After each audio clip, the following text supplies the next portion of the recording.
See that plane take off in the background? That's some real-life traffic. And this is also real-life weather in Vancouver. It's not pretty out. But we're not really here to fly today. We're here to work on the cockpit. Which is why we've got this other camera here. Let's see, is it actually...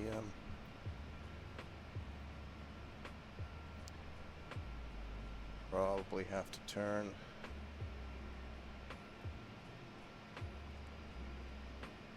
low light compensation off again, because I don't know why it bothers with that. Screws up the frames. Okay. I'm very excited. What is actually making all this noise out here? It's that WestJet guy over there.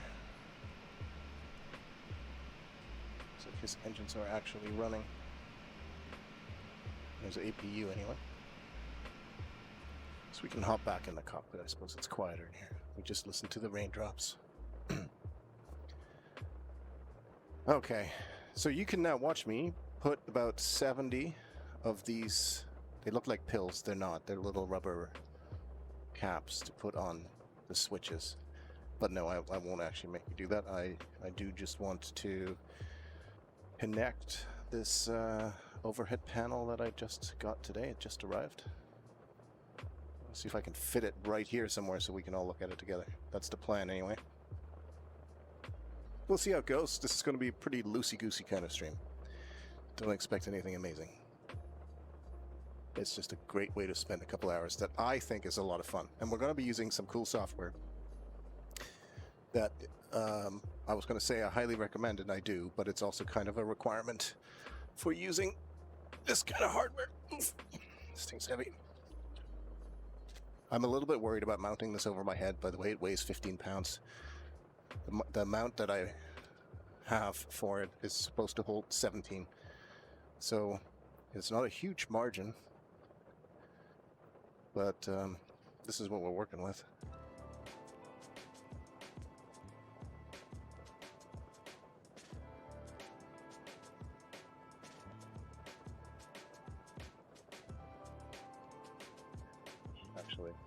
If I did this on a regular basis, I would have keyboard shortcuts. There we go. We'll put the airplane in the background for a little bit.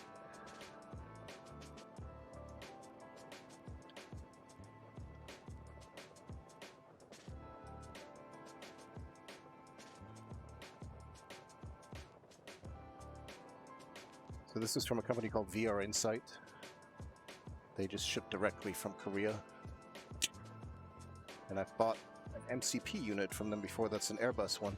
So now I've got the 737, the Boeing 737 overhead panel. So I guess I have the best of both worlds. Because honestly, they make an Airbus overhead panel as well, but it is not particularly interesting looking.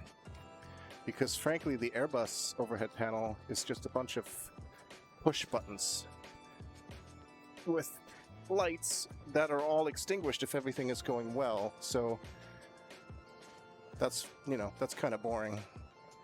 This one, on the other hand, has got lots of knobs and actual switches that can be toggled. And I love me some physical switches. Oh, I don't have sound for this, but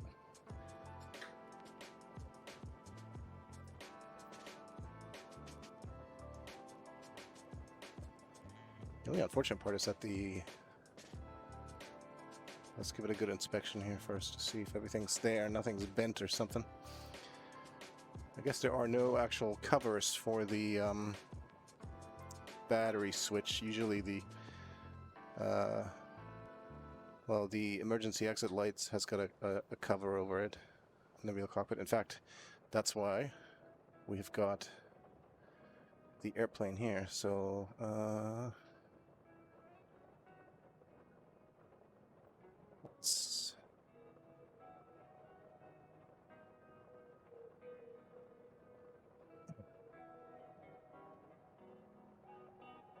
I will fire up SPAD. SPAD.next. I always forget what it stands for. It's something advanced devices. And there's an update. There are frequently updates when you're on the alpha channel, and you basically have to be on the alpha channel to get the cool stuff.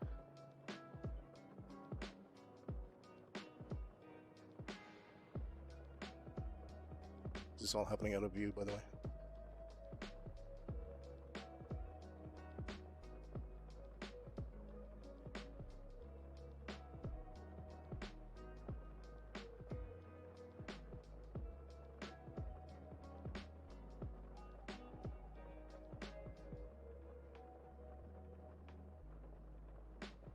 So while that's all loading up and stuff, let's just have a look at what we've got here. So, how can I do this so that you can sort of see? Kind of can.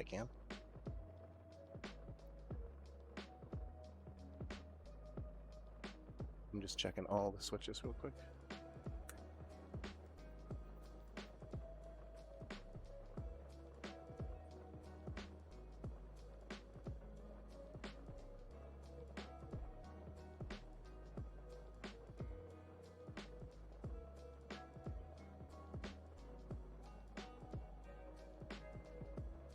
And all these annunciators, I think there's 96 of them or 90 of them, they're all configurable, so they can be set to properly light up as, you know, the situation may be in the aircraft.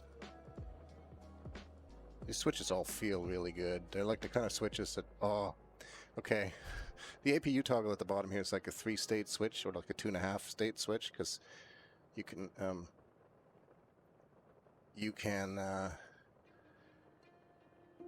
push it down once to turn it off, and then you push it down to start it, but it automatically snaps back to the on position. Probably can't see that, but that's okay, but it's very cool. These all seem to work well. Ignition left, right, both.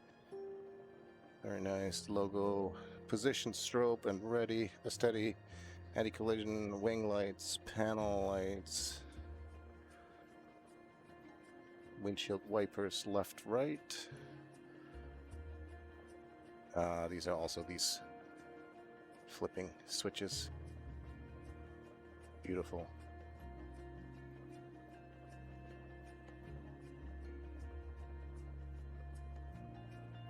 Standby power.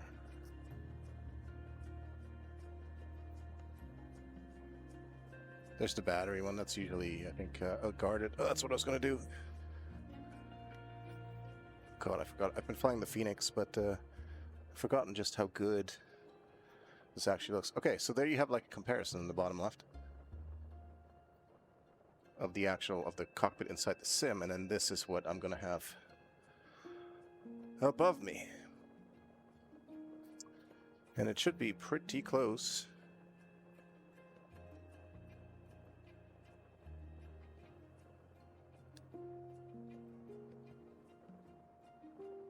It's even got brightness knobs for...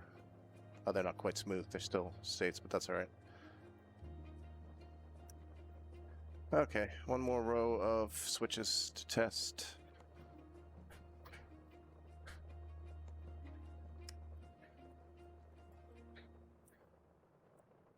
Very nice, very nice. There's a couple of these push buttons too. This is basically what the Airbus one is. It's just push buttons, nothing really articulated like this. A bunch of temperature controls. It's very nice.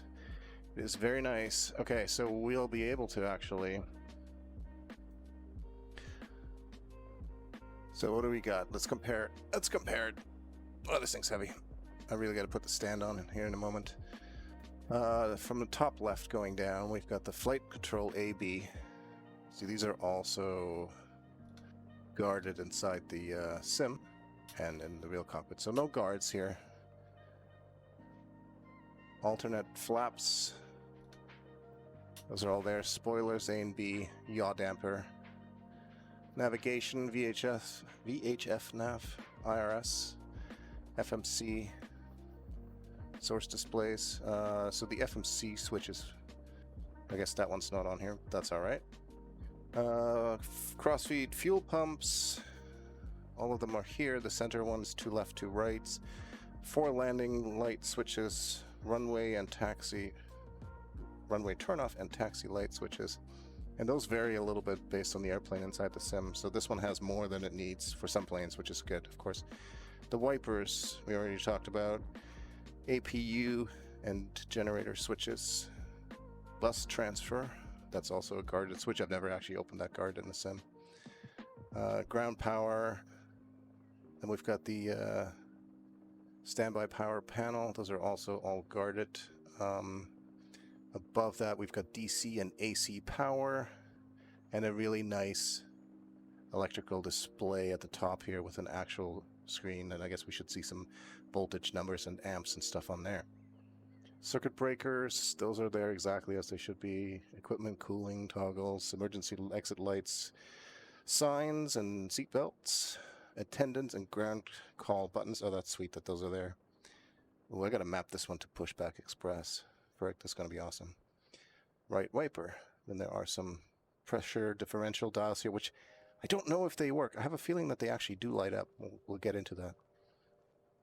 Hydraulic pumps, anti-ice, all the heats, window heats and probes. So this panel thing here is just kind of laid on top. That's not on some of these large areas up here. It feels a little bit floppy, like there's a little bit of air behind it. Not a big deal though. Speaking of air, we've got all the air valves, recirc fans, the packs, isolation valve, APU bleeds, and then the landing elevation, and all the other lights. Boy, there's like not much, if anything, missing. I think about the only thing that's missing is an FMC toggle, which is really irrelevant.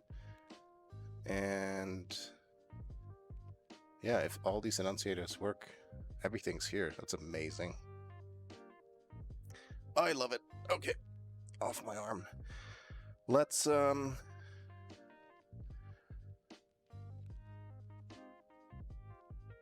okay, so that's interesting. So it comes with this. So by default, all the switches are naked, if you will, just steel, stainless steel. But it comes with these bags of different colored covers. So there's a bag of white ones, which is kind of too dark to see.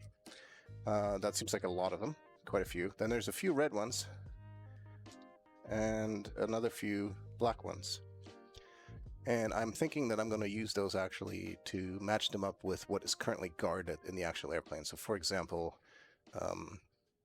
over on this side here, the disconnect switches for the power are behind a red guard. So I'm going to put red caps on those switches. Same with the black ones up here that are guarded with black switches, or the emergency exit lights, which I just turned on, which is fine. You can turn the ground power on anyway. I'll gotta get the battery on first.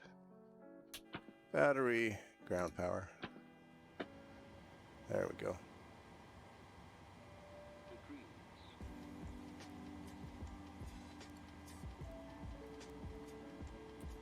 I kind of don't want it because it makes a lot of noise now. But it's fine. Let's see. Maybe I'll turn it off. Battery off too. All the lights off again. There we go. So I think that's actually going to be a good compromise from having guarded switches, is to use these colored toggles. So there's only 3 red ones, so I'm actually going to give this a quick try just to see what kind of effort it is going to be. I know one of the folks from the SPAD Discord server goes by the name of Les O'Reilly, who makes great videos and profiles. We're going to use one of his profiles, I think, for this later on. He spent a bunch of time putting this on his, and they do just kind of slide down with some pressure. Boy, it feels, this is a very expensive panel, and it feels a little bit apprehensive about pushing down very hard on these electronics, but it seems to be, it's very solidly made. Did I mention it weighs 15 pounds? It is like full metal chassis. These are all metal components. Obviously these knobs here are plastic, but they're very hard plastic, and they seem to be sitting on top of metal seats as well. And it looks like they can be removed because there's a couple of spares and a little Allen key to loosen these up and remove them, I guess. I'm not sure why you'd want to, but maybe you'd want to remove a couple of them that are not relevant or something. I don't mind having too many switches. It's always a problem when you don't have enough switches. There's no such thing as too many switches in a home cockpit. So, alternate flaps. This one here gets a red cap as well. And I'm going to put the white ones on all of them because they actually feel a lot nicer. They're more grippy with that than plain. Plus it gives them a bit more color. The steel is nice and shiny, but it, you know, it's also just shiny. Plus you can see in the real cockpit, they do have the little white caps on them.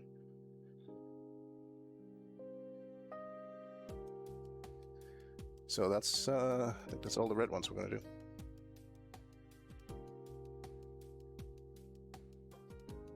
I may actually, for real, do all the white ones because I got to do it eventually, and I think it's going to be easier to do while it is laying flat than certainly than while it is hanging upside down over my head, threatening to kill me every day. We'll see.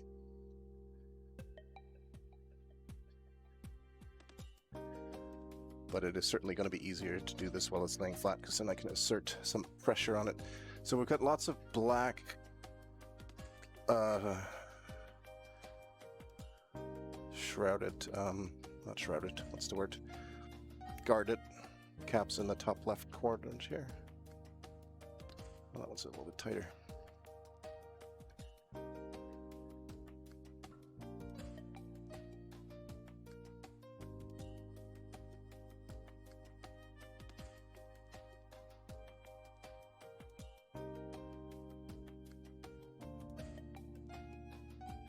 So the flight control switches are guarded black, as well as the spoiler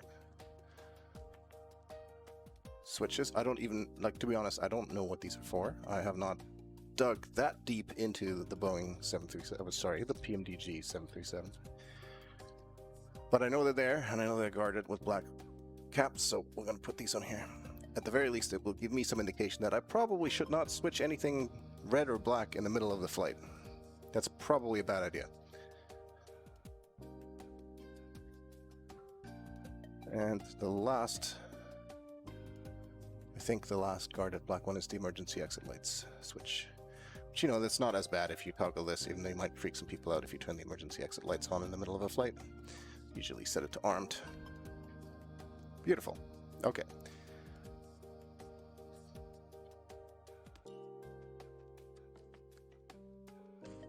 So it's done. Let's do the white ones. Screw it.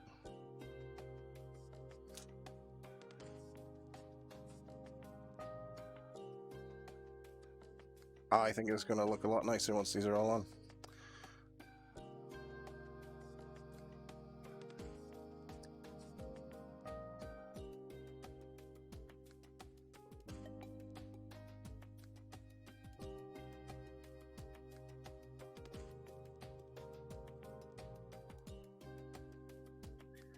I wonder if the fact that the dial covers can be removed means that you can get different ones.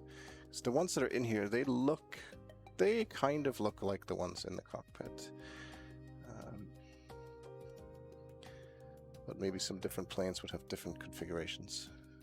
I also plan on using this to fly Airbuses and 787, as well as pretty much any other airplane that I fly that has got an overhead panel. So this is going to get profiles created, and you know, some things will be an exact match. Like for the 737, all of this stuff will do exactly what it's supposed to do, and it's going to be amazing because PMDG did a really good job of getting that all accessible.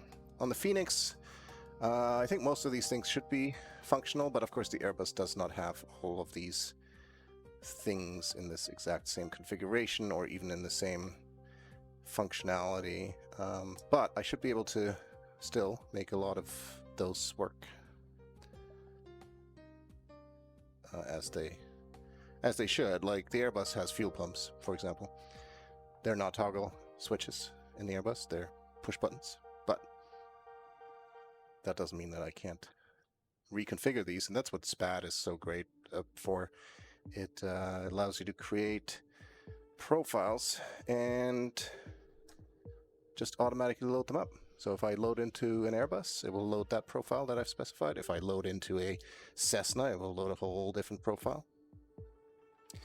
And basically, I've spent hours and hours and hours configuring this stuff to my liking. You can share snippets, individual little snippets, entire device profiles, entire, huge amounts of profiles for everything from simple joysticks to, more complex yokes and throttle quadrants and super complex stuff like these overhead panels. Also stream decks. Stream decks are an amazing tool for flight simming, actually. And being able to completely configure and customize a stream deck using SPAD with custom images. Oftentimes I've taken them directly out of the sim, so there'll be a push button, for example, in the sim that I can then represent on the actual stream deck with an image. It can change state depending on a whole bunch of variables available or accessible. The simulator makes them available. SPAD just reads them, but it's organized it into a nice user-friendly interface. And oh, my fingers hurt. Okay, now I understand Les's pain about getting all these caps on. It's not easy. To put quite a bit of pressure on it, which is of course good, so you don't have to. Well, I would dread having to take one of these off again. I don't think they're coming off easily.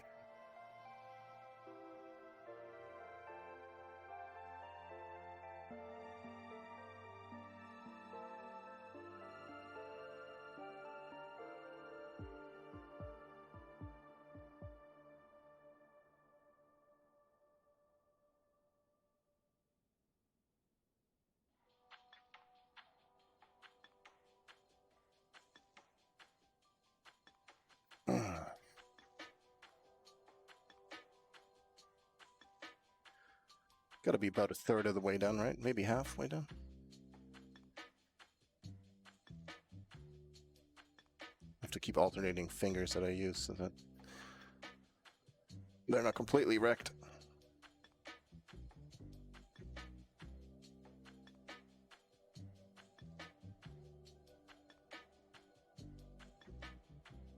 I'm actually kind of curious that they don't put these on, but I do kind of like, I guess I do like the fact that they give us an option to put them on or not and what colors to choose.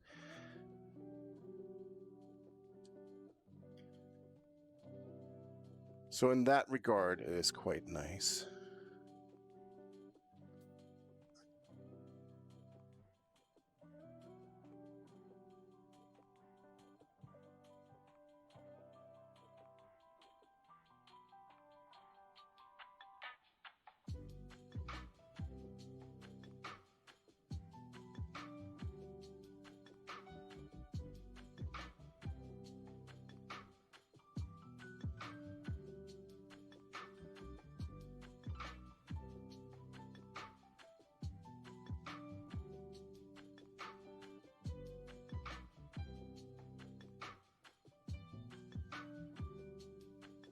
Jesus. I'm such a crybaby. Some people work with their hands all day and this is nothing. It's like, I work with my hands all day too, but I type.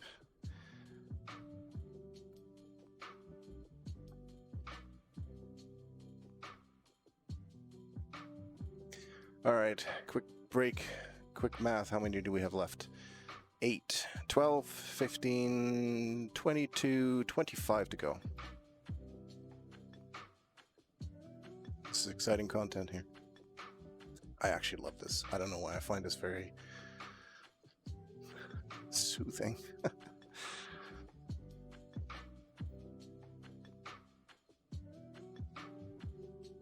not the most crafty person, and I'm not particularly handy. I have aspirations to be handy and build things, but it's mostly electronics and this kind of stuff. Mostly cookie cutter. assemble things, but I do enjoy it. Slowly rotate this around. We're going to have a look at the back here in a moment too. It's pretty simple, I believe. It's just a USB-A connector and a power adapter connection there.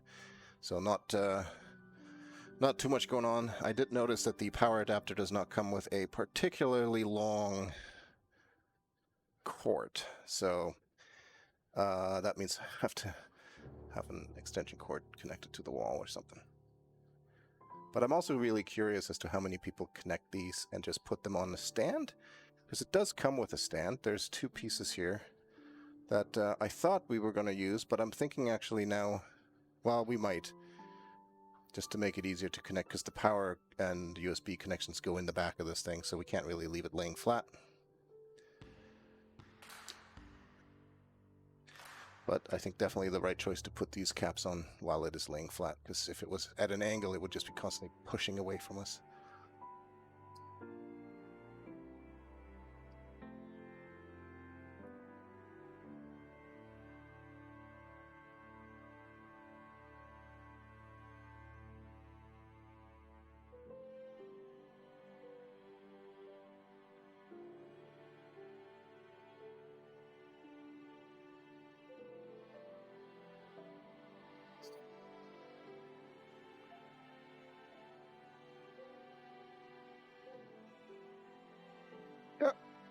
Oh, try to get away from me.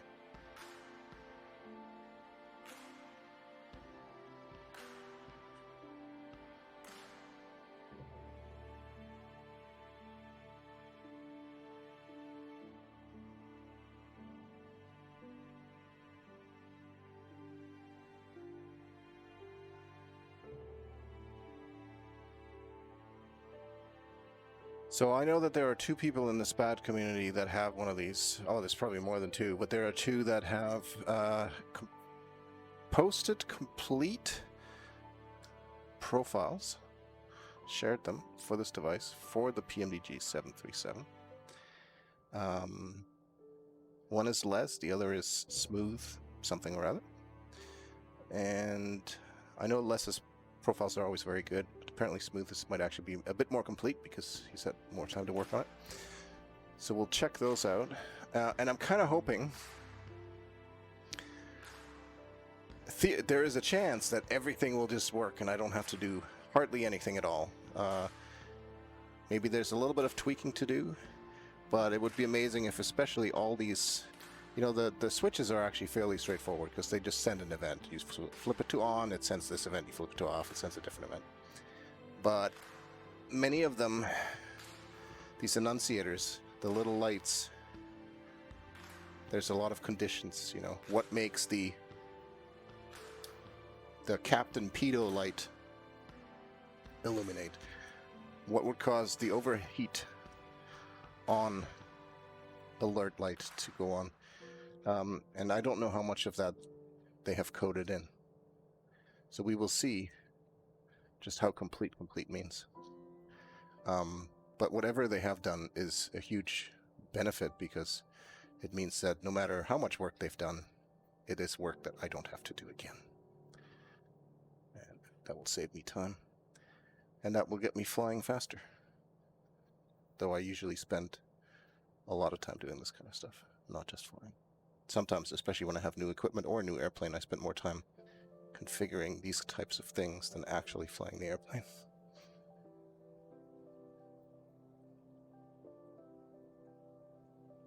Okay, success. That's all the white caps on.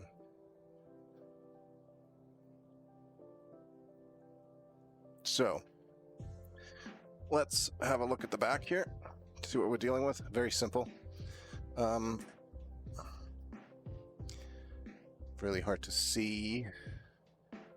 USB-A, AC adapter, on-off toggle. Easy. I'm still... I really do hope that I can put this on the ceiling. Not the ceiling, but above me. So the other thing that it does actually have here in the back. Hello, Beatniks and Brubeck. Welcome to Shacknews. So it does have 100 millimeter VESA, whatever, mount holes here. So the idea is that I should be able to, my plan is to take a monitor arm and mount this thing not directly above me, because that's actually a giant pain in the butt, but a bit off to the side, and so I can swing it across. Now, for now though, because who knows how long it's going to take me to actually be able to start using this, I do want to, these are the legs. I'm trying to figure out now exactly how they intended for this to work. Like that, okay. One of them is permanent, the other one's got a bit of give to it. So this is going to be some very exciting. I'm going to have to probably do this off screen, because I mean my desk's not really set up for this kind of stuff. But it comes with these 4 screws.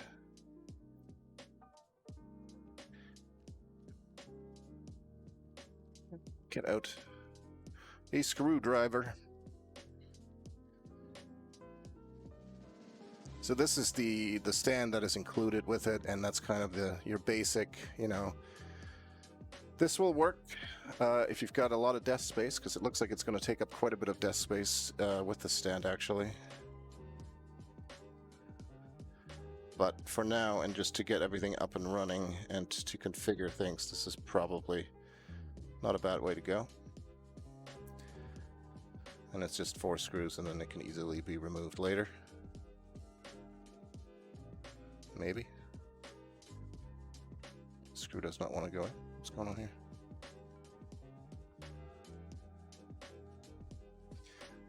Maybe a cranky screw.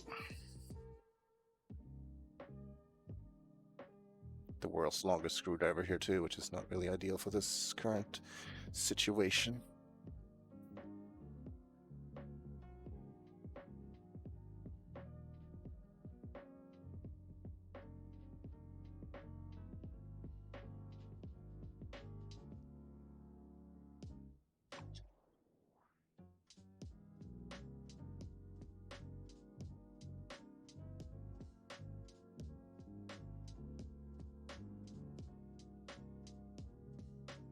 Very exciting left-handed screwing.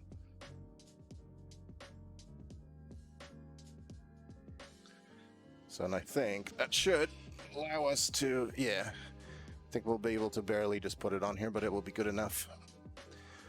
I'm also not sure if this should have been on the inside or not. This might have been the wrong way around. But it matters not, because this is not going to stay on here for very long.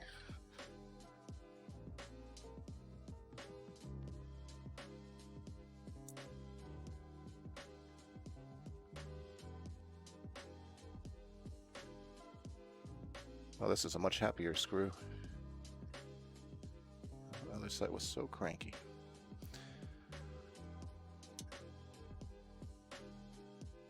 So the next moment of truth is going to be actually powering this thing up and plugging it in. I bought it does come with a USB cable, but I bought a different one because the one it comes with is I don't know how long it is. It's not very long. It is not long enough anyway. No matter how long it is, it's not long enough. There we go. This actually works pretty well.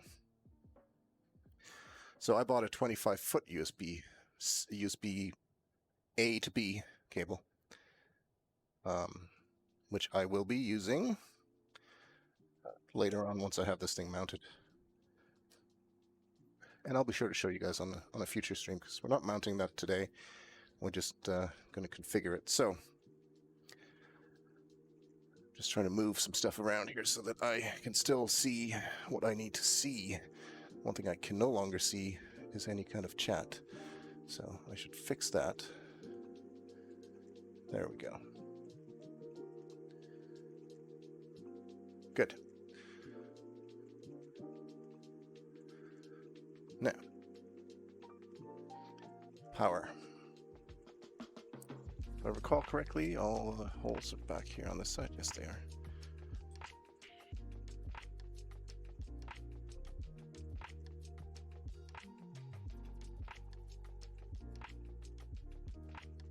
I don't know how well this comes across with the light, but yeah, that's actually almost better than having the light on. So, all the enunciated lights are currently on. Lots of yellows, some blues, a couple of green over here. I don't know if these are configurable by color. I'm assuming they are just like this is the color. It's either on or off.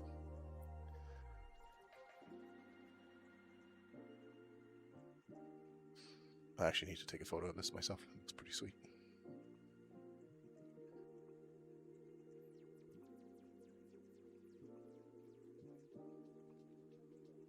Okay, so it's not actually plugged into the USB into the back of the computer yet. So let's give that a try.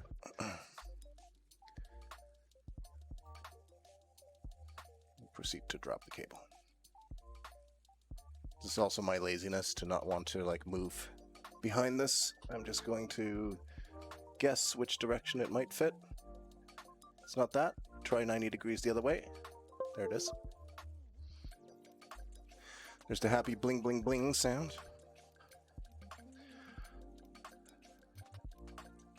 So by itself, nothing's going to happen. So I'm actually going to just need to probably let's restart SPAD. And let's see, no notifications.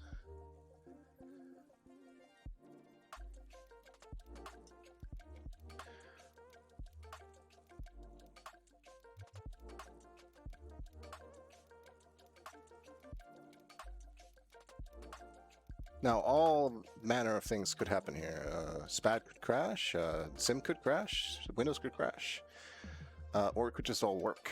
Usually it all works, but the possibilities are endless.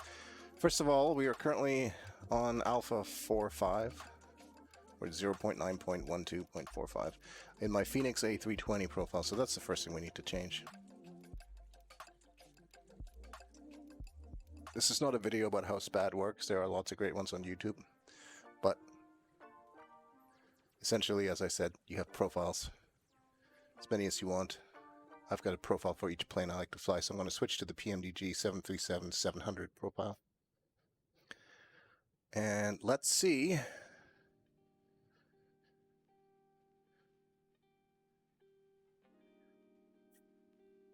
These are all my devices, and I don't see this one yet. I probably have to enable an option for it. Here's all my flight controls. The Alpha, the Bravo switches, my A320 Thrustmaster joystick, and my Thrustmaster pendulum rudder. And then the other devices here, I don't even know what this stands for, panels. So I've got a Cockpit Master CDU, I have a Logitech multi-panel, Pro Switch panel, and radio panel. I have 3 stream decks. And you can kind of see I've got different icons configured, different warning lights, different shortcuts to launch apps. This is my other VRinsight device, the EFIS MCU and COM device. It's all one device. I just call it my MCP. This is the Airbus variant. So again, lots of these switches. And the Airbus overhead from VRinsight is basically very similar to this. Some dials, lots of push buttons, and to be honest, the push buttons are kind of lackluster. They work perfectly fine. They look pretty cheap though. They're just clear caps with literally, like, it seems like a white piece of paper that somebody printed numbers on it. So they're not really aligned very well. They can't be individually backlit. They're not great. I think if I were to go back, I would probably try the 737 MCP instead of the Airbus one. But I am happy with that one because I do fly the Airbus a lot. So it works out. I've got a small Real SimGear GFC 500, which I use for general aviation autopilot stuff. Now I can do all this. I've got like 3 different ways to do autopilots, or 4, but still. And then I've got an X Touch Mini, which is also a wonderful device. So let's see here.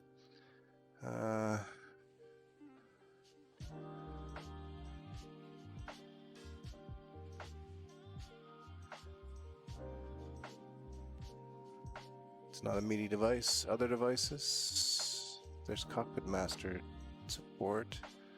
Script panel, Elk Stream Deck, Go Flight. I feel like I probably should have asked somebody first. Huh.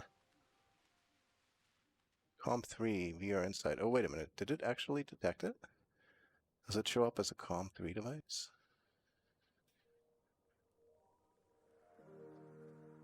Oh no, that's the MCP. Okay, sorry, that's the MCP that shows up as the as a COM3 device.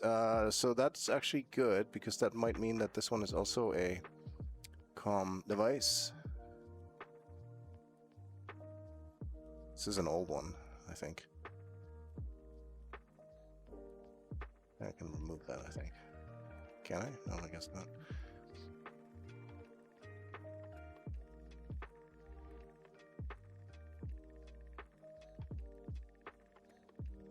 Let's have a quick look. Maybe there's actually nope, not support. Where are they? Are they under home? Video guides. VRinsight. That's for that. PMDG, no.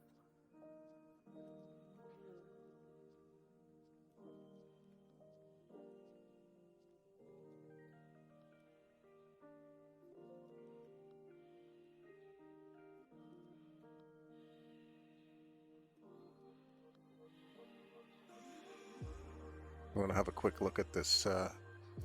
This is one of Les's videos. I just want to see if there's something in there that will tell us how to actually get this device to appear.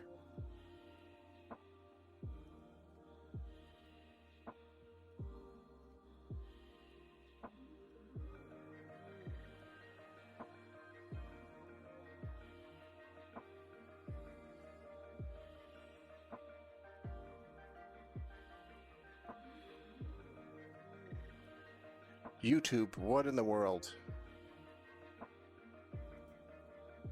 Hello, and welcome back to The Sim. Never configured an MCP before? You're going to need to go to Settings, Devices, and find your vendor in the list. So it could be GoFlight, in which case you want to make sure that the MCP is enabled. So the follow Sam. Or maybe it's Open Cockpits, and you want their PMP devices. Electronics devices are enabled. Or you came in, we head over to our panel section. It will now be available in our list. So it is a COM, Again, so he's got this on COM 9. After a restart. So here we got the VAMCP.next and relaunch. I come in and I make sure that the virtual AV is, so you're going to have to come into the serial. So COM 9, so he does have that, so that one's not showing up for me. Oh, maybe I have to actually add it as a new device. Okay, see, this is good. I'm going to try to make this work before I go on the Discord and ask for help. Serial devices, add new device? Aha! So the question is, which port is it? It might be 4. Let's see if I can figure this out. Device manager. It's not there. It will be one of these.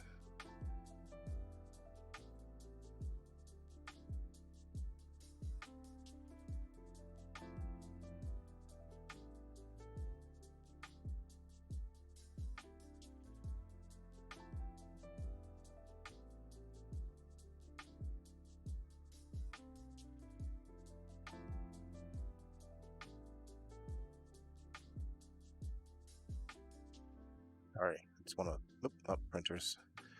It'll be one of these. Okay, so it's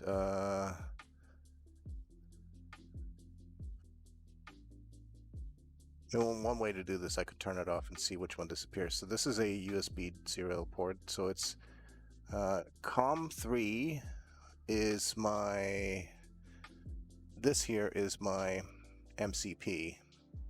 I just want to see if I can see this somewhere.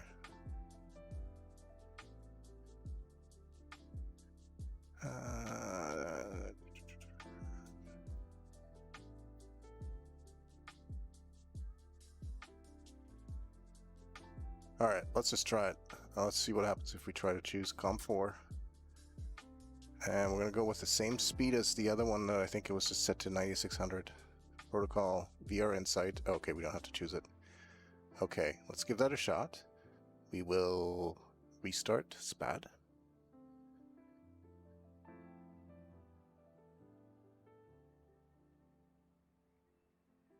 And see what we end up with. Oh, the SPAD logo still has the Santa hat on it. I feel like that was forgotten like 5 months ago, almost 6 months ago. All right, any luck here? Yes, V737H, COM4. Look at that. That device is so big it doesn't even fit in the SPAD UI. Okay, show log. It's got, you know, for people who understand serial communication stuff, there's a lot of stuff in here that I don't understand. What I do understand is I wonder if this works. No, it doesn't. Okay, actually it kind of does. So it's broken. Okay, this actually makes sense. So he's broken, and by he I mean Connex, the creator of SPAD.next. He's broken it down into the different sections of the device, which makes a lot of sense, of course. So let's do something simple like the lights here. I don't want to go full bore and download the profile yet. I just want to have a quick sense so I understand how this works before I go download somebody else's. So the lights are usually a simple one, even though I think actually I think I heard that they're not really.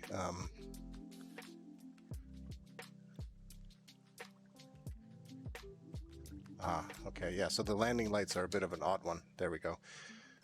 So this is the landing light switch, and I don't think you can actually see me do this here right now. Let me see if we can move this a bit. I don't want to make sure it doesn't fall off. I guess I could move the camera. That would make more sense, eh?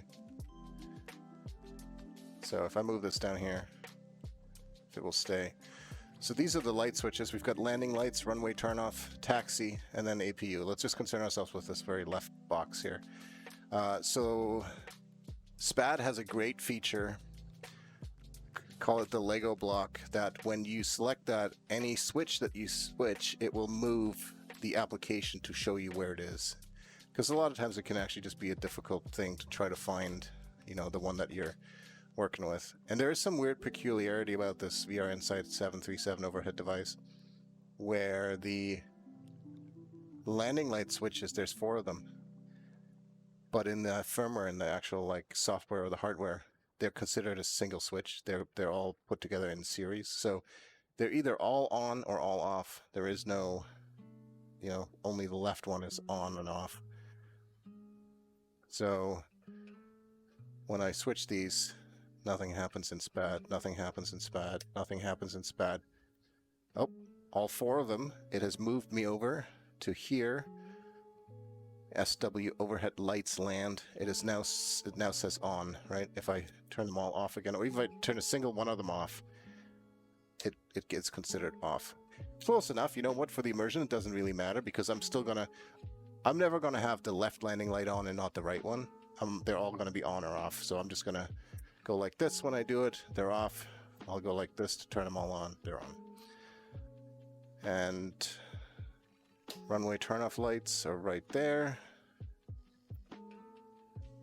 Left and right, so those are ironically separated. Taxi light, APU. Off, on, start. Engine start. Oh, that's sweet. It's even got them named here, and I'm guessing this is going to be the other one over there. Yep. Ignition left, ignition right, both. I don't know what the dummy one is for. Oh, I shouldn't have said dummy. This is the left wiper. This is the right wiper. Okay, cool. Let's have a look at this real quick. So this one is the let's call it the fuel pump panel. I'm sure it's got a better name than that, but crossfeed open or closed, fuel pump on off, On, off, on, off, on, off, on, off. And then you can see, well, we know already that there's a whole bunch of annunciators right here that can be lit up. And, you know, it's a bit hard to see because it's darker here now, but right, spore valve. So these are all crossfeed lights. These can all be separately controlled. And now we could give this a try and see what we get. Let's go back to the lights, and let's pick something simple. Let's do the taxi light. So the taxi light, if I go to online snippets,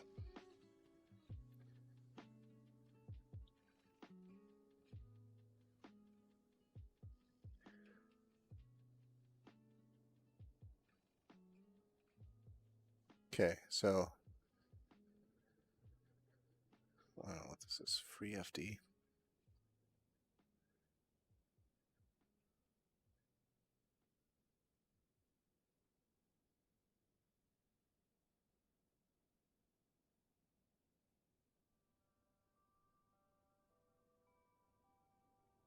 For some reason it's showing me, this is a little bit awkward sometimes. I find like it's showing me snippets for something totally different. Let's see if we can find the VRinsight in here. There it is, VRinsight V737H.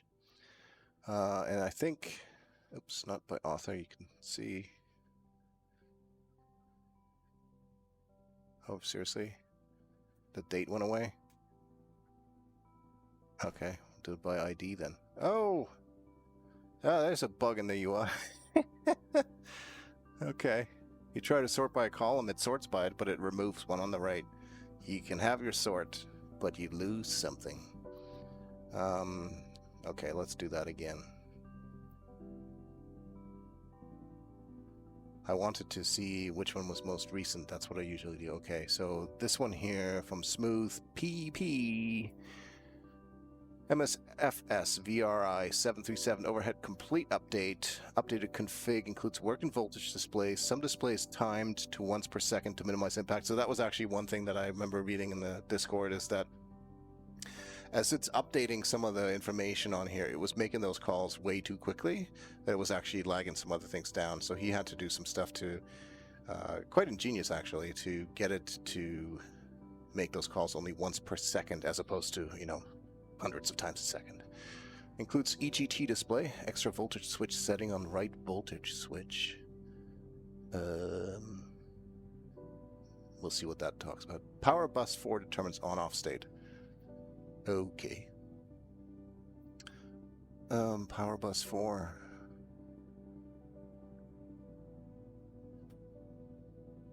Alright, whatever you say, we'll get there. Thanks to Les O'Reilly for the original config. So this is, yeah, just an improvement on that. So I'm going to click OK. Do you want to replace all events pages defined for this device? I'm going to say yes. And I'm just going to see if that actually brought it. Yes. So look at this for everything. We were just looking at the lights, but our taxi lights switched off. It sends the PMDG overhead lights taxi event. And it does it again for switching on with a parameter of 1 to turn it on. But it's done this for all these other ones now. And I think, yeah, look at this. All these switches. It's all configured now, including the annunciators. So we should really start seeing some things show up here in a moment.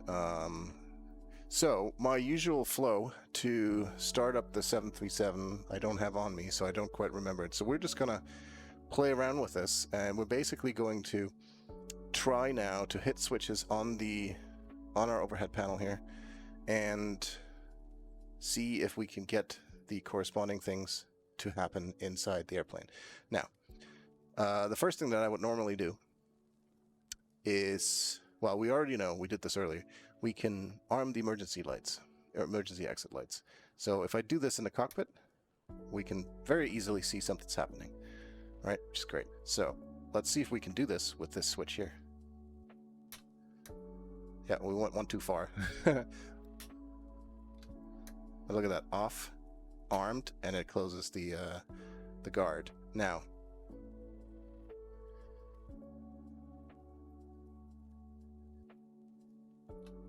so here's the switch, and we can see it's a 3-state switch. So this is, I love this. Switch to off, guard comes up, wait for half a second, turn off the lights. Switch to armed, guard comes down, wait half a second. This is probably backwards, to be honest. Really, the switch should move first and then the guard, but you know, whatever. And same for on. So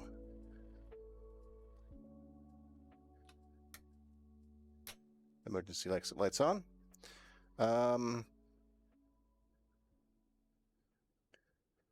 Standby power right now is on auto.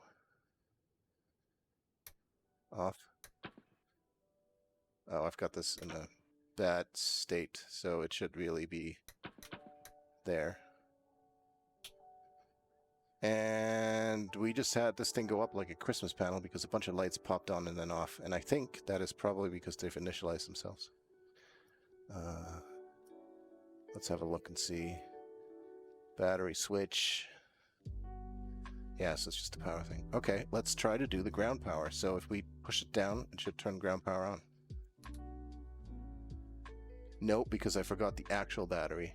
Okay, this is actually, all right, so I did make one mistake. I'm surprised it took this long. This one here is our DC battery. That is going to be guarded with a black cap, and it should really have a black cap on here. Now I have to remove one. Oh boy. This is going to be like impossible to do.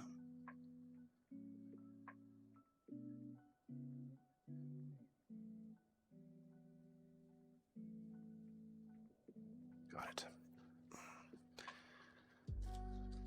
Probably just dislocated my shoulder doing that. It's like, how did you get hurt? Sports? Nah. Configuring an overhead panel for a home cockpit. Hey, what now?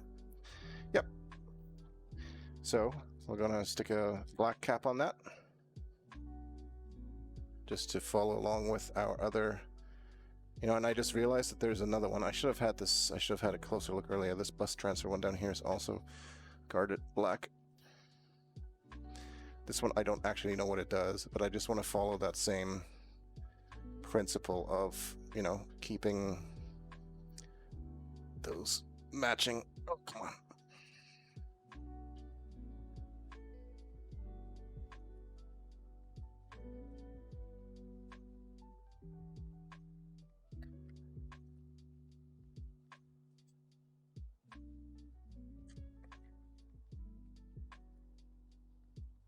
Any other ones that I might have missed, I will do another time.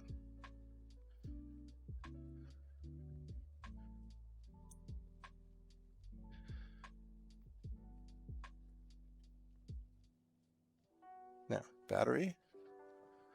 So that's one thing, actually. Some of these are not, because I moved a lot of these around earlier.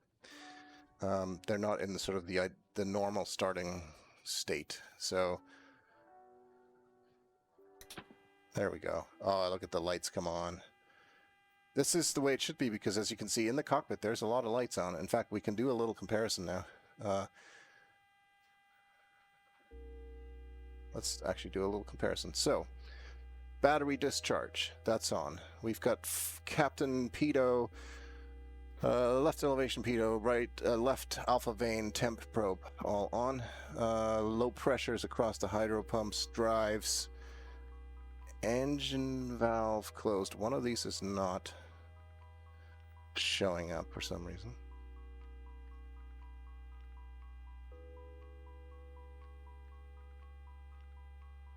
All the low pressure lights are on. Transfer bus off, source off, gen off, bus. Those are all lit up. Same. Forward entry door is open. Quick look outside. Yep, sure is. Auto fail over here.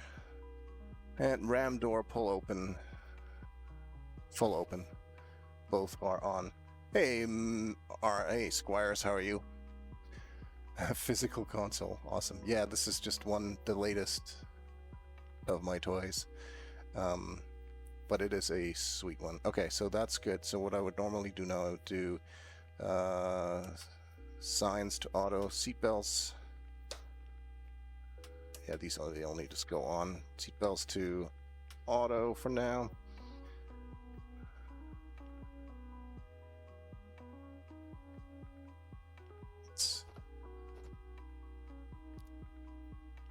Forgetting what's making that sound, but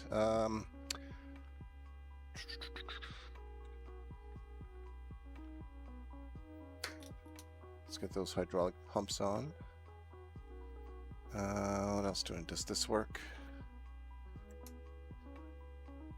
Ground power, standby power. It does, but the display does not seem to work. You can't quite see that. The display I'm talking about is right here. We had a value there earlier. Let's have a quick look. We should probably actually get... Well, ground power is available, right? We are on ground power, yeah.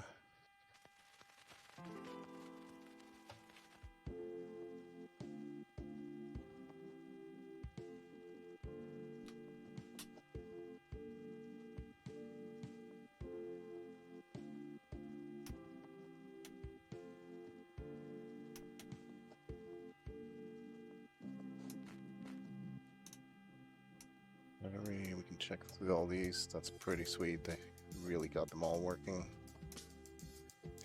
I just installed it. I'm using the software SPAD. I just downloaded somebody else's profile who already did a lot of the work configuring all this stuff. And the software I'm talking about is this here. So there's just a lot of stuff that's going on behind the scenes here to make what you see in the simulator actually show up on the physical panel. But yeah.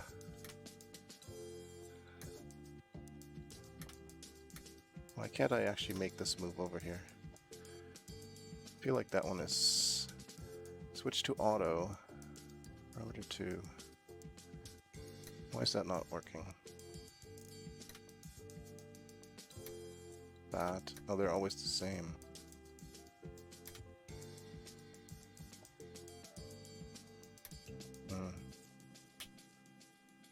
Alright, let's bring that beat back. Okay, turn on the left fuel pump.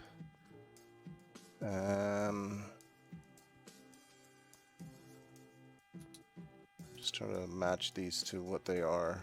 Off, auto.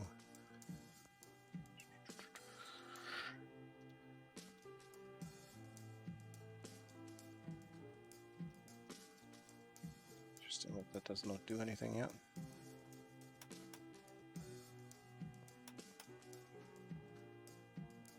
Okay, like I said, I don't really remember what I'm doing here, but let's see if I can start the APU.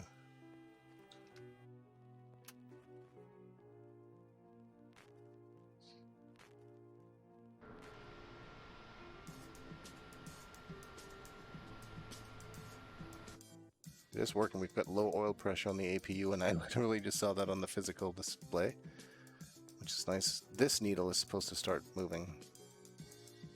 There was a note about the EGT, but I don't know exactly what he was talking about there. So that's come up. In a few moments, this annunciator, or this one, the APU off, APU gen off bus should turn blue. At which point we will turn on the APU generators. You can see and hear the APU in the back of the airplane kicking in. There we go. It is now blue. The battery discharge warning is on again. That's what that annoying sound is. Let's turn on the APU generators. Oh, beautiful. And we have now switched over to APU gen.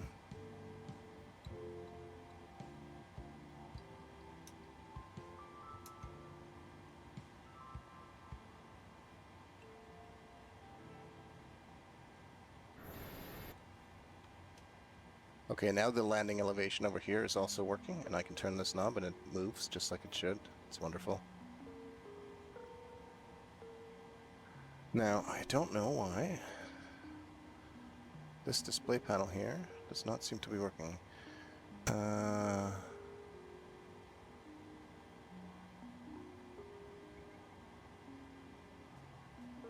Let's see, one of the things that we should see DC volts, which would be in the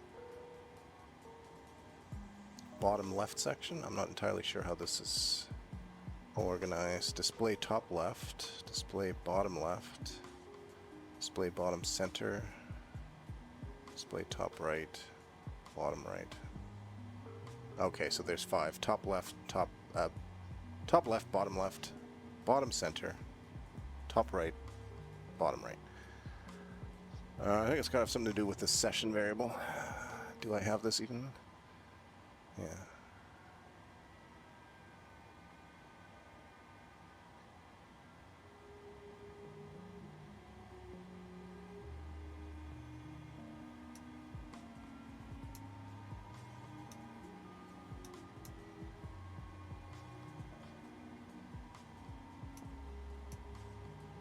I'll have to look into that a little bit more. There's something here that I'm missing. We're on the APU now. We can turn off the external ground power, which is already actually gone off on its own. Those enunciators all work. Let's have a closer look at the lights now. Landing lights, as I said, there on now. Runway turn-off lights, left and right. Taxi lights on. Windshield wipers? Yep.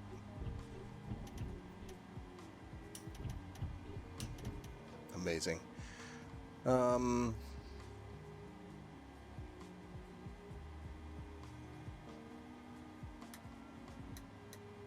These all work.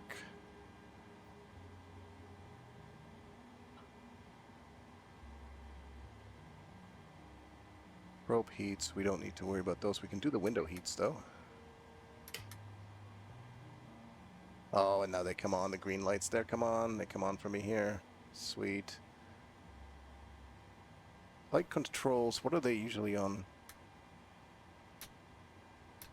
On, I guess. And these are usually on. Okay. This is usually off. And this looks like that is in the off position. Yep. Speed trim fail, mark trim fail. That's probably because we don't have stuff on yet. Those are on normal operation, normal operation, normal operation there. Displays, that's all good. Does it actually change our displays? A little bit.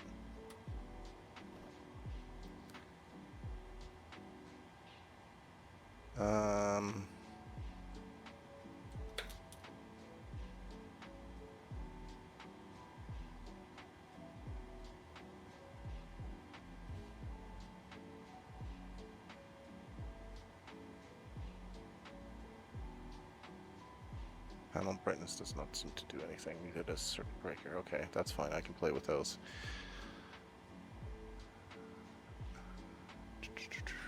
Logo lights on. Strobes are off at the moment. Anti-collision lights on. Wing lights on. Wheel off. That all works. That button works. The attendance button works. That works. All the buttons work, man.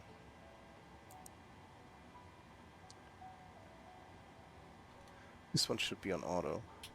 There we go. Basically, the black and red switches I never touch except for the battery one, I guess, when I shut it off. So it's actually going to be very important that I properly shut things down on this device, because otherwise when I come back in the plane, some of these switches are not going to be in the correct positions. I'm really curious why the eng valve left light here is not illuminated. Oh, it's because it's literally not programmed? Let's see, I'm going to try this. Copy all events. Paste them here.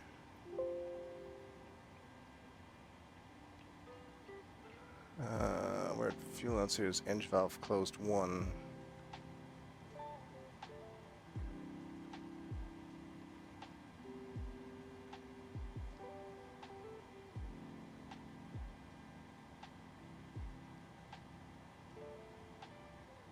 Okay, so that actually just triggered some more lights to appear at the top there as well, which is interesting.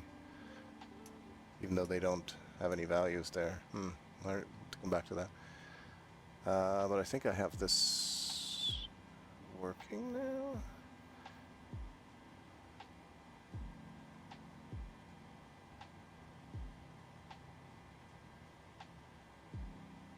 We'll stick with that anyways, and we'll see.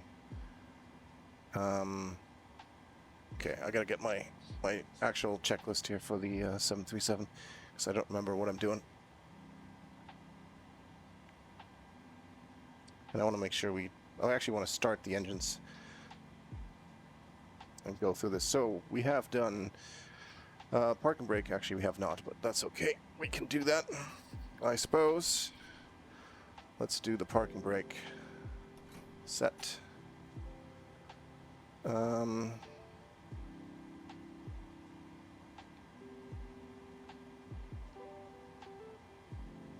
To the overhead.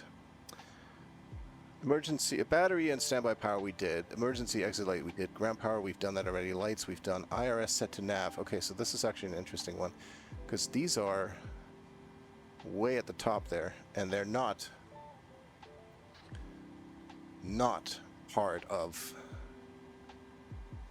this overhead device. That's the one thing. This section here is actually very important, and that is not included,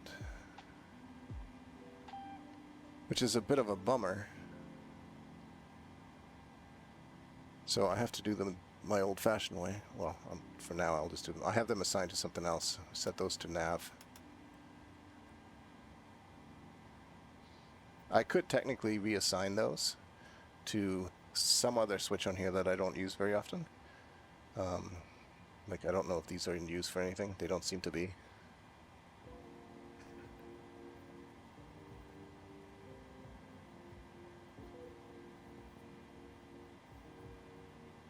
So I could, theoretically could use some of these, maybe. We'll see. I will revisit that. Okay, so those are aligning now, which is good. Passenger signs, we did warning, caution oxen fire tests. I really want to do these.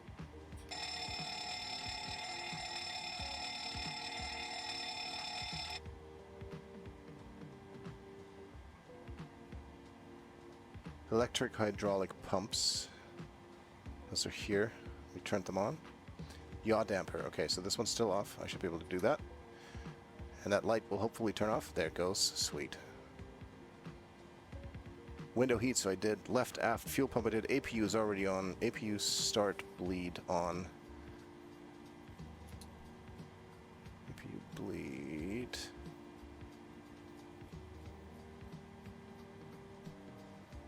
APU gens are on and generating power, which we have checked here. They show up there, but they don't show up here. They can, though. There's just something not quite right with that. I'm not entirely sure why. So I'll have to look at that. We might come back to this in a bit. We'll see what else we can do here. PAX Auto. Isolation valve open. So it is.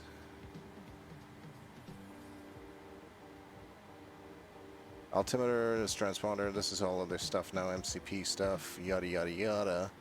Let's pretend we've done all that. Let's start the engines. So we want fuel pumps on, or as required. I don't think we have enough fuel in the center tank actually, so we'll just do these tanks to left and right pumps. Packs off again. Packs off. Ignition mode selector set to both. So that is this one here, which is already... Oh wait, does that not do anything? Interesting. That's surprising. I feel like... I mean, it's always on... It's always on both anyway.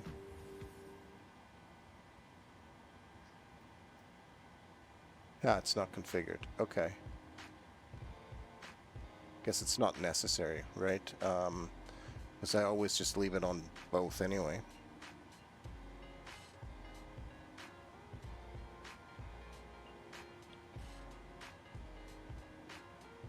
Engine 2 start, switch to ground. What you just did here. That means we should start getting N2 rising, and when we get up to 20, we would do the engine 2 start switch, and this is something I'm going to have to reconfigure. We're going to introduce the fuel here. There we go. And I want to keep looking at the overhead panel for any kind of light changes or anything. Okay, so my left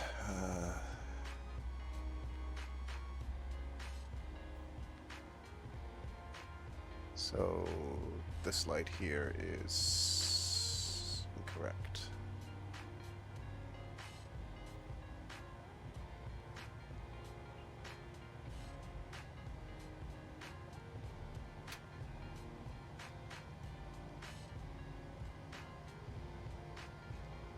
Oh, it should be okay. So it's not engine 1 and 2, it's engine 0 and 1, I think. Let's see if that works. Alright, so they're both off now. So that means we've got one engine going. Which we can confirm. Look at all the lights on here. This engine is still off, but the other engine is running.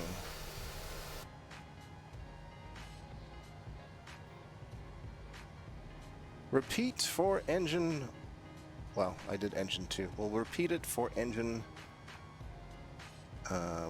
2 now. We did them in the wrong order. That's okay. So, engine 2 to ground. Keep an eye on the N2. Should be rising here. Or do I gotta try this? No, I can't try it.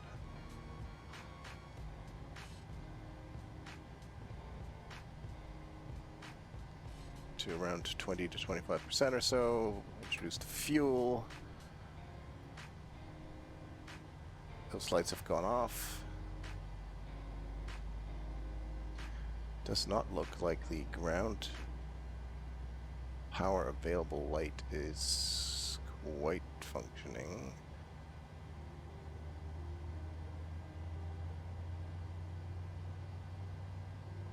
Ground power is not available, it says. That seems like a lie.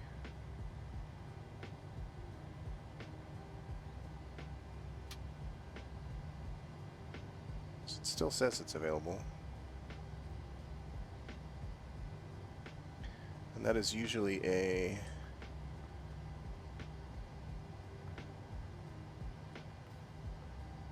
Yeah, that's interesting. Okay, so this is another great thing. So I've been doing this on the McDo, the MCDU. I just told the ground power part to go away, which did make this light here extinguish, but it never went on or off properly. So I need to figure out what that is. Let's see if we can figure this out. I'm going to add all the LVARs, which is always just a nightmare of having huge amounts of them, but that's okay. I'm just going to get rid of a couple of these. So when I request ground power again, I want to see when this light goes. There, it just went. Okay. 7x ground power light not in use, 0 to 1.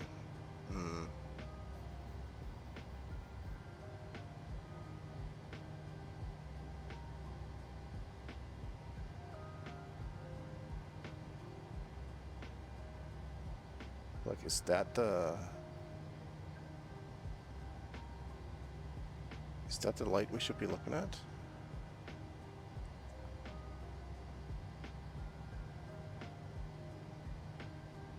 This time it actually worked, so that was interesting.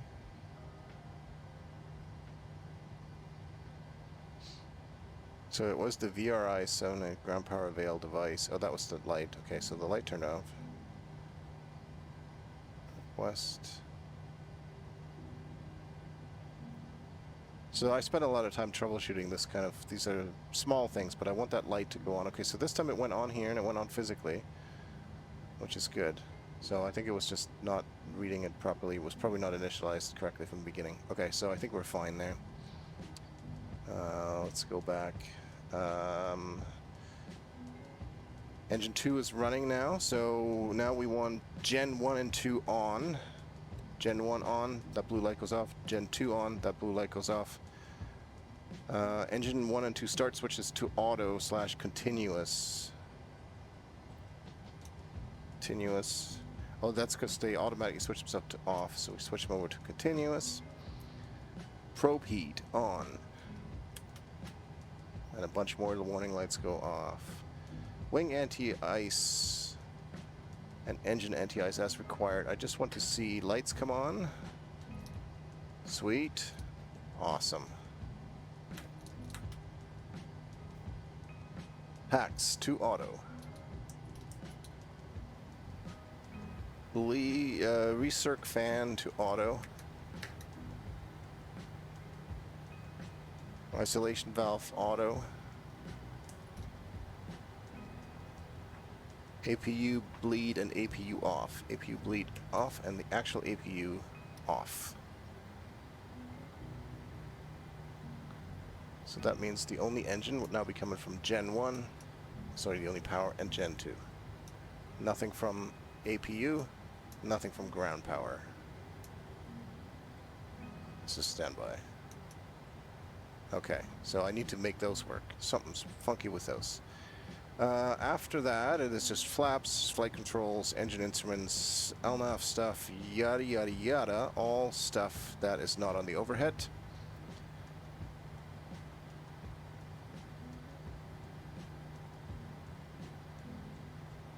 So I think we've kind of got everything working and configured here. The only thing that I really need to look at is I need to look at what's up with the DC display. Why are the speed terms in fail, by the way? I don't know what that's about. Let's close that front door, by the way, and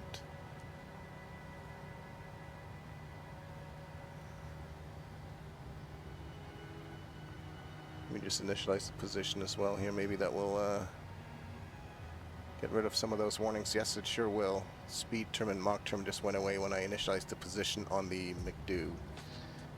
Okay, so that's good. Let me close all the doors, see if those lights come off. So the only lights that are open at the moment are the left entry forward, and I'm going to open the left entry aft door. Another light comes on, aft entry. Over wing door. Left forward over wing, yep. Right exits door. I'm going to open all the doors. All the lights are coming on. That's amazing. That is so cool. That is so cool.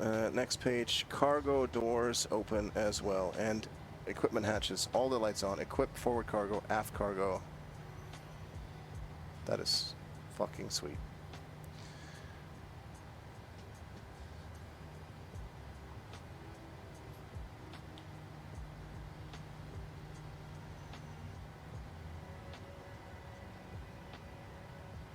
So these don't do anything at the moment. I might... So I have to... Definitely have to make this panel thing work here. And I can do that, I'm pretty sure, because I've done this already. Circuit breaker light. Okay, so that's that light up there. So we'll get those two working. I think I'm going to use this high altitude landing button. I'm going to use that. It's not actually a physical switch. This button here does not exist there. So I think I'm going to use that to... I actually know what this ram door pull open means, but let's close all the doors here.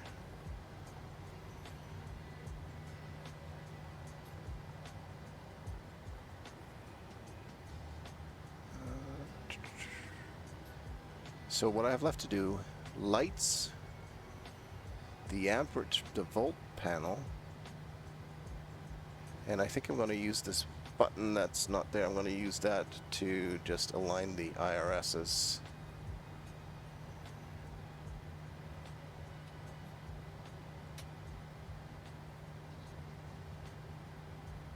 Ram door pull open, full open. I don't know what that means.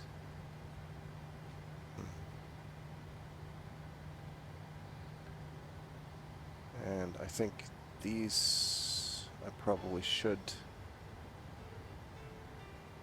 configure this as well. So there's a few, you know, none of these here, they don't really have much of an impact. But I would like to get them mapped, might as well, because they're here. Might as well.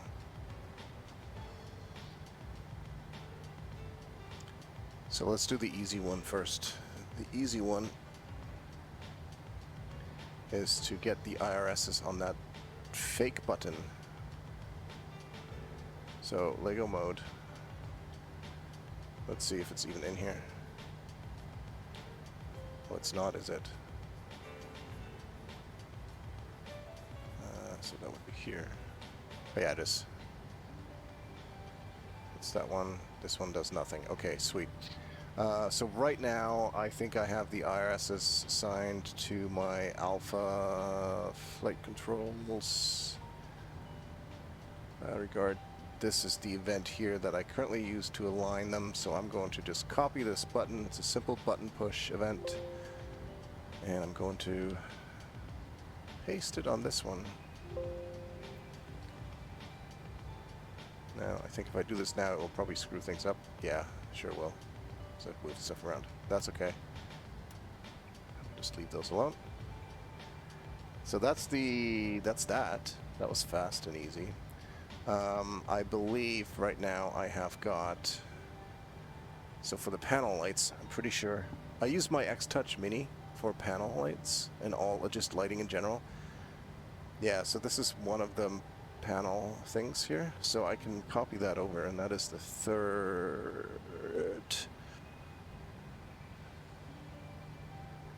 dial on the X-Touch Mini. Where are we? We are here. It's actually this one. So this one does the overhead panel light control as well as the other ones. Now I don't need to do all of those for that one.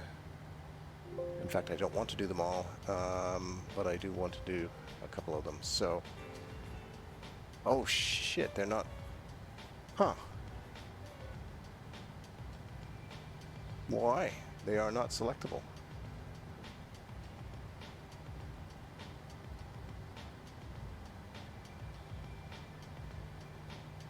Well, that would explain why Mr. Smooth did not map them. Neither are those. So there's, okay, that's interesting. I wonder if that's because those are not available in some of the, I'll have to ask on the Discord. Same with this, it looks like these three are not actually all mappable in the air panel. There are these three, can't quite see on camera, these three here, four really. They are not, they don't seem to be configurable in SPAD for some reason. Okay, alright, well, that's fine, we'll leave it as is for now then. We don't really have a choice, so let's see, so that were those. Did the IRSs, I can't do those at the moment. So it's really just a DC panel at this point that's not quite working, and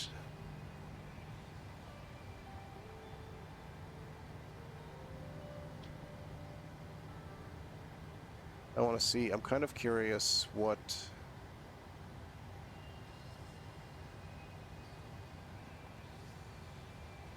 I go back up my profile here that I've been working on.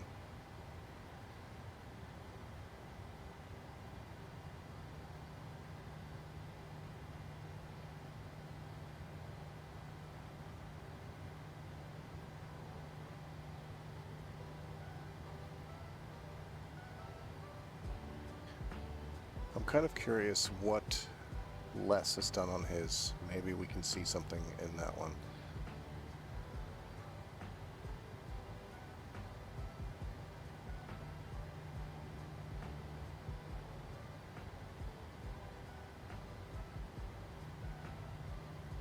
Weren't there more in here earlier? Oh, only current aircraft. There we go. Oh, look at this. Smooth also did a 737 overhead for the fly-by-wire A320. Oh, that's nice. That means I can snag some of his hard work on this one for the next one as well.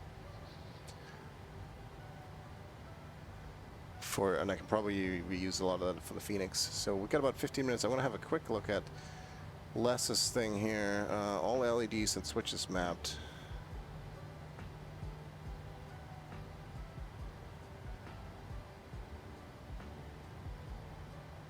All enunciators and switches are complete. I'm guessing this is the same one. I don't know what the difference between these is.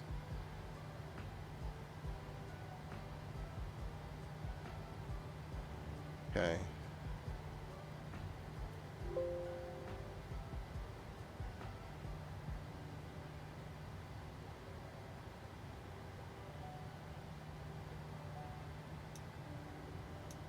Okay, so these actually work for...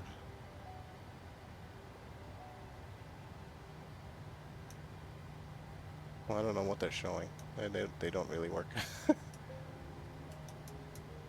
That's bizarre. Okay, so this is one thing I hate. I absolutely hate it because I imported this and I did not save the profile, but it saved the profile anyway. Which means that... Did it only impact this now though, or did it impact a bunch of other stuff?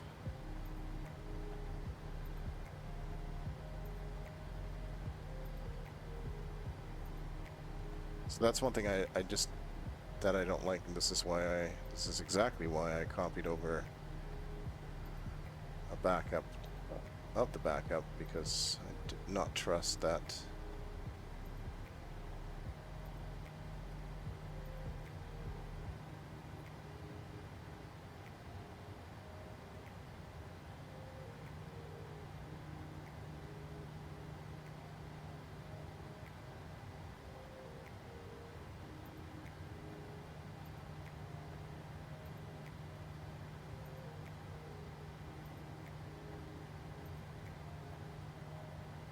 Okay, I guess it did not actually mess anything up. That's good.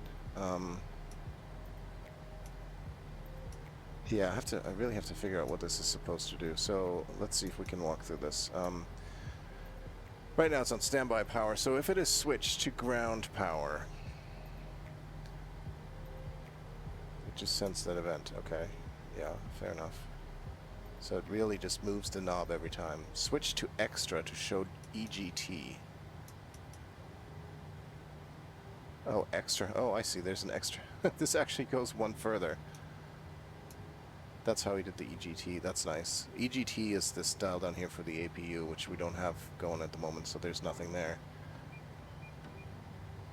Should set show EGT session to 1.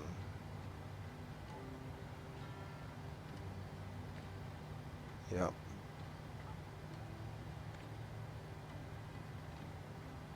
So he's...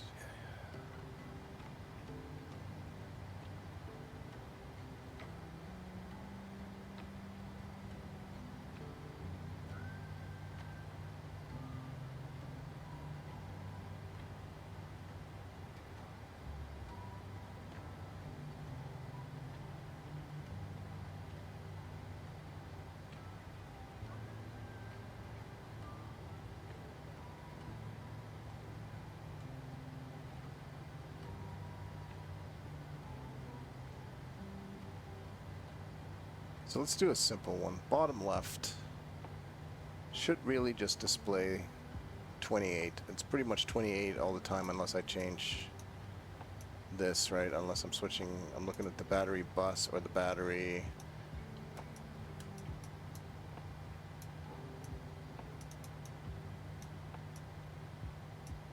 Now it's off completely. What happened to that? That's weird. Okay, now it's back.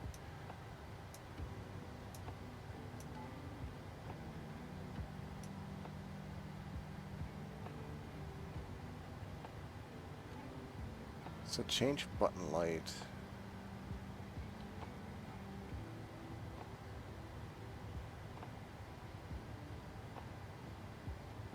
display bottom left session. So what's actually... It's nothing in that. So how do we get... This is one thing that I'm not quite following at the moment, is that it is, it's using a custom variable, basically, to display that, and something must be putting a value into display bottom left. But I don't know what. It's the same with all the other ones. Display row 1, display top right. So there are all these session variables. They're not supposed to be... They're not expressions, are they?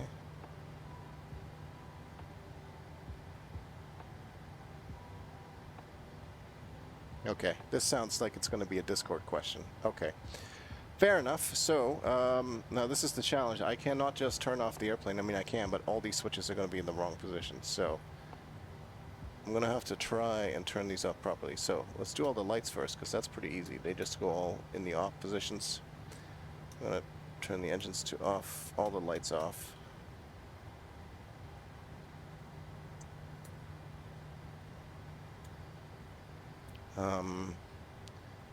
I'm just going to basically kill this whole thing. So all the fuel pumps off.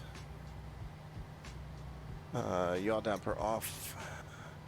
I'm going to put this back onto battery bus. I think this is usually on ground power to start. Signs, seatbelts off. Now I don't remember what the default configuration of all the air panel things are here. I'm guessing the packs are usually off. I'm just going to turn everything off. Off, off, off. Anti-ice is off. Probes off. Windshield heats off. Hydro pumps off. Emergency exit lights off. We're going to turn the battery off.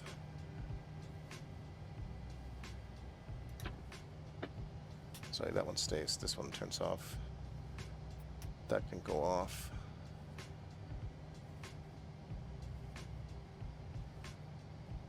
So at this point,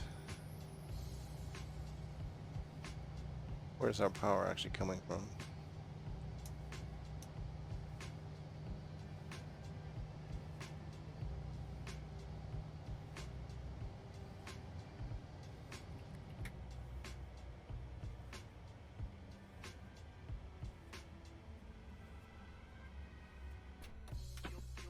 There we go. Everything off. All the lights are going off. Sweet. And I'll get more used to that with practice. Now, the one thing I do want to do, and I just have a, oh, I don't have the fly-by-wire going. Never mind. I'll do it anyway. I'm going to switch over to my fly-by-wire. I want to switch right over to the Phoenix profile, and we're going to YOLO and install. I'm going to pull that smooths overhead panel for the fly-by-wire, which is hopefully close. I'm just curious to see what it looks like, to be honest.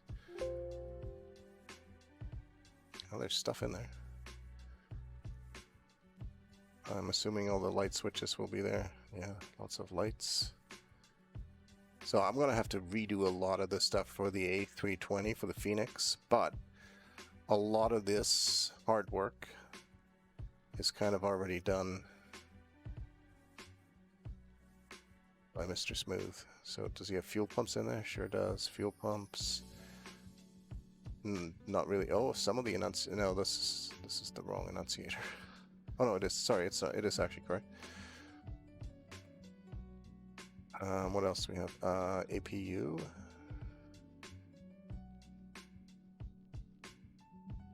You might not have the APU configured, but I suppose that's okay. I guess I can do some of that work. What about ground power? Yep. Yep. That's great. I love that. So there's a lot of stuff here already done for me. Okay, well, with that, I'm going to switch back to the 737 profile here. I'm going to ask some questions in the SPAD.next Discord about how to get the voltage panel to display the things. What is the secret behind display bottom left and such? But in order to do that, I actually do need to get power back in. So let me just see if I can reproduce this. So we're going to go to battery. We're going to get the emergency lights back on. We're going to go... I have dismissed the ground power. Let's... Please come back. Ground power. Please come back.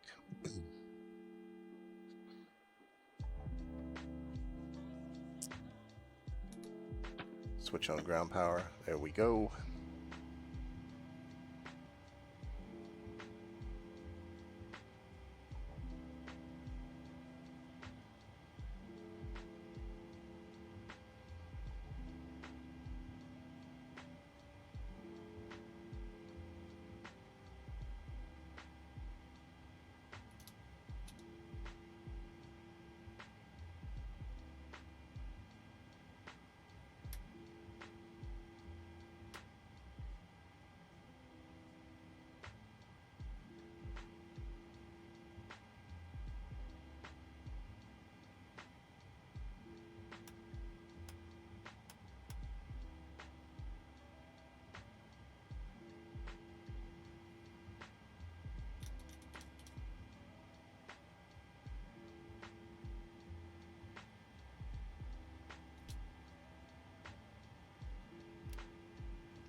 Ended up in a bit of a weird state for some reason.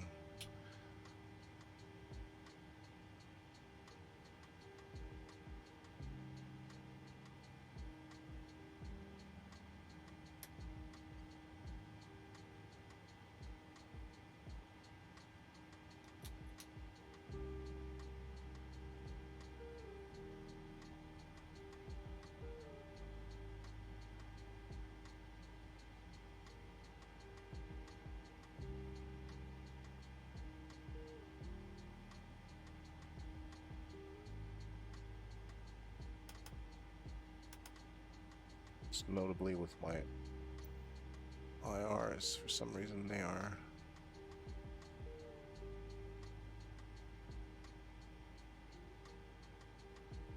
go. I think I Just have to get them realigning.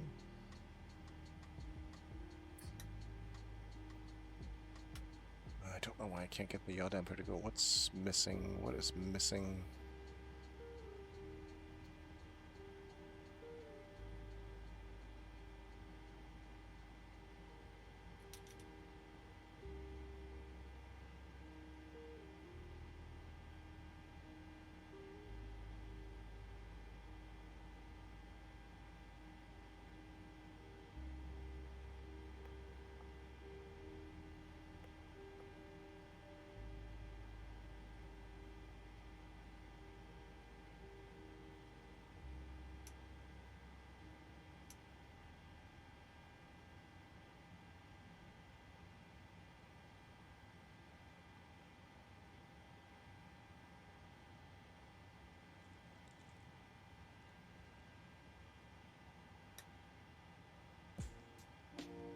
Okay. Okay, well, we'll leave it here. Thanks to those who tuned in or looked around. This is pretty cool stuff. I love this stuff. It's amazing. It's amazing the technology we can have in our homes. Speaking of technology you can have in your homes, make sure you check out Shack Pets on iOS and Android devices. It's a really fun app to battle with your pets. Cuteness battles. Check it out. And also be sure to check out shacknews.com and throw us a like or even a subscription if you're able to. And we will catch you again maybe next week. I should be able to do some actual flying next week with this stuff, maybe. That's the goal, right? Take care of yourselves, everybody. Have a wonderful week. See you later.